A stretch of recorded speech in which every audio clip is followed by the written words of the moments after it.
Code 7 sur le fanatisme. 1732.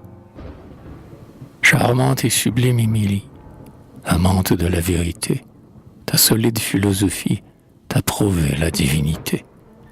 Ton âme, éclairée et profonde, franchissant les bornes du monde, s'élance au sein de son auteur. Tu parais son plus bel ouvrage, et tu lui rends un digne hommage, exempt de faiblesse et d'erreur. Mais si les traits de l'athéisme sont repoussés par ta raison, de la coupe du fanatisme, ta main renverse le poison. Tu sers la justice éternelle, sans l'âcreté de ce faux zèle, de tant de dévots malfaisants. Tel qu'un sujet sincère et juste s'est approché d'un trône auguste, sans les vices des courtisans. Ce fanatisme sacrilège est sorti du sein des autels. Il les profane, il les assiège, il en écarte les mortels. Ô religion bienfaisante, ce farouche ennemi se vante d'être né dans ton chaste flanc.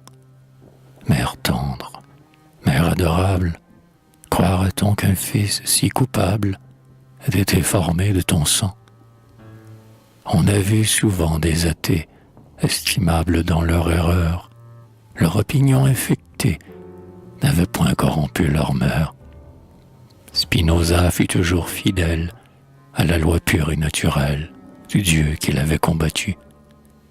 Et ce débarreau qu'on outrage, s'il n'eût pas les clartés du sage, en eut le cœur et la vertu. Je sentirais quelque indulgence pour un aveugle audacieux qui nierait l'utile existence de l'astre qui brille à mes yeux. Ignorer ton être suprême, grand Dieu, c'est un moindre blasphème et moins digne de ton courroux que de te croire impitoyable de nos malheurs insatiables, jaloux, injuste comme nous.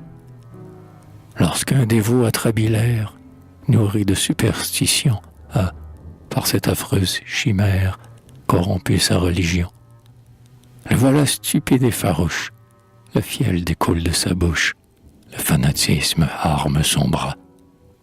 Et, dans sa piété profonde, sa rage immolerait le monde à son Dieu qu'il ne connaît pas.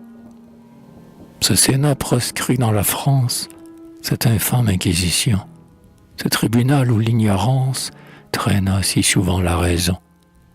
Ces Midas en mitre, en soutane, aux philosophes de Toscane, sans rougir ont donné des fers, et aux pieds de leurs troupes aveuglées, abjuré, sage Galilée, le système de l'univers.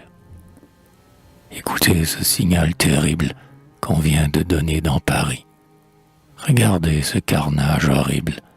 Entendez ces lugubres cris. Le frère éteint du sang du frère, le fils assassine son père, la femme égorge son époux. Leurs bras sont armés par des prêtres. Ô ciel, sont cela les ancêtres de ce peuple léger et doux? Jansénistes et molinistes, vous qui combattez aujourd'hui avec les raisons des sophistes, leurs traits, leurs bile et leur ennui, tremblez qu'enfin votre querelle dans vos murs un jour ne rappelle ces temps de vertige et d'horreur. Craignez ce zèle qui vous presse, on ne sent pas dans son ivresse jusqu'où peut aller sa fureur. Malheureux, voulez-vous entendre la loi de la religion? Dans Marseille, il fallait l'apprendre au sein de la contagion. Lorsque la tombe était ouverte, lorsque la Provence, couverte par les semences du trépas, pleurant ses villes désolées et ses campagnes dépeuplées, fit trembler tant d'autres États. Belsunce, pasteur vénérable, sauvait son peuple périssant. Langeron, guerrier secourable, bravait un trépas renaissant. Tandis que vos lâches cabales, dans la mollesse et les scandales, occupaient votre oisiveté, de la dispute ridicule, et sur Canel et sur la bulle, qu'oubliera la postérité. Pour instruire la race humaine, faut-il perdre l'humanité? Faut-il le flambeau de la haine pour nous montrer la vérité? Un ignorant qui de son frère soulage en secret la misère est mon exemple et mon docteur. Et l'esprit hautain qui dispute, qui condamne, qui persécute, n'est qu'un détestable imposteur.